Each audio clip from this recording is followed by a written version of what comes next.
Hello বন্ধুরা, তোমরা সবাই কেমন আছো? সবাইকে শুভ নববর্ষ।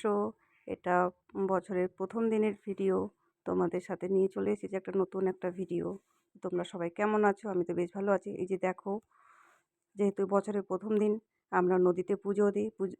নদীতে পুজো দিতে চলে এসেছি। তো তোমরা দেখতে থাকো কীভাবে পুজো। তবে হ্যাঁ, বলে দিই এটা কী পুজো। এটা হচ্ছে তিস্তা বুড়ি পুজো, আমরা বুড়ি পুজো বলে থাকি। তো নদীতে বছরের প্রথম দিনে প্রতিবারে আমরা এইভাবে পুজো দিই। দেখো, তার সাথে সাথে আমাদের সাথে সাথে আরও অনেকেই এসেছে। তো ওরা সবাই আলাদা আলাদাভাবে পুজো দিচ্ছে, আমরা আলাদাভাবে পুজো দিচ্ছি। তো দেখতে থাকো। তারপরে এই যে কত দেখো। তবে আরেকটা কথা বলে দিই, তোমরা যদি চ্যানেলটাতে নতুন হয়ে থাকো, চ্যানেলটা অবশ্যই সাবস্ক্রাইব করে দিও। আর লাইক, কমেন্ট, শেয়ার তো অবশ্যই করবে। তো আমার ভিডিও তোমাদেরকে কেমন লাগে বলবে কমেন্টে। আমি অনেক আগ্রহী সই বলছি। তো এই যে দেখো, এখানে এভাবে ওরাও পুজো করছে। এখানে সুন্দর একটা কলার ইসে দিয়ে ভেলা তৈরি করেছে, যেটাতে ওরা পুজো করছে। সে সেই ভেলাটা আবার পুজোর শেষে ভাসিয়ে দেবে জলের মধ্যে। তো এইভাবে আমরা পুজো করে থাকি পহেলা বৈশাখে, যেহেতু বছরের প্রথম দিন। তো সবাই উপবাস থেকে আমরা এই পুজোটা করি খুব ভক্তি সহকারে। তারপরে এটা হচ্ছে আর কি বলবো বলো। দেখো, দেখতে থাকো ভিডিওটা, কেমন লাগছে বলবে। আমরা কিন্তু সবাই এখানে পুজো দিচ্ছি। আমার সাথে আমার বান্ধবী এসেছে, আর পাড়া প্রতিবেশী অনেকে এসেছে।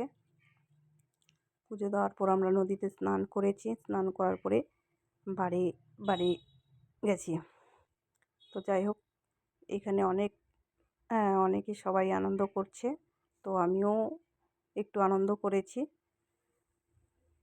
এই যে দেখো, পুচকিটা কি সুন্দর নদীতে স্নান করছে। তারপরে এটা হচ্ছে পরের দিনের ব্লগ। দুদিন মিলেই করেছি। আর পরের দিন হচ্ছে আমাদের আমাদের এখানে একটা মেলা বসেছে। তো মেলাতে সবাই এসেছিলাম আমরা।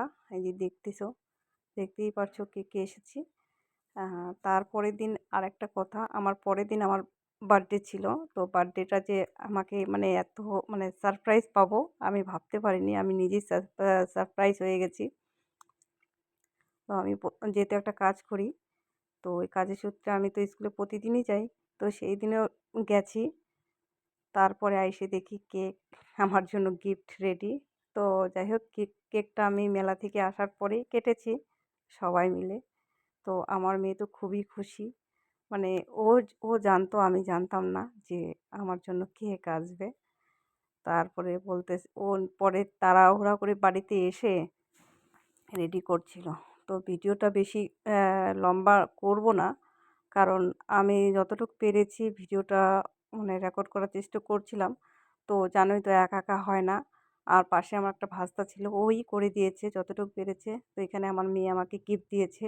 ও কখন কখন যে এরকম কিনেছে এইসব, একটা ফুলের বুকে আর ডেয়ারি মিল্ক, আমাকে অবাক করে দিয়েছে যে আমাকে এত কিছু দিবে।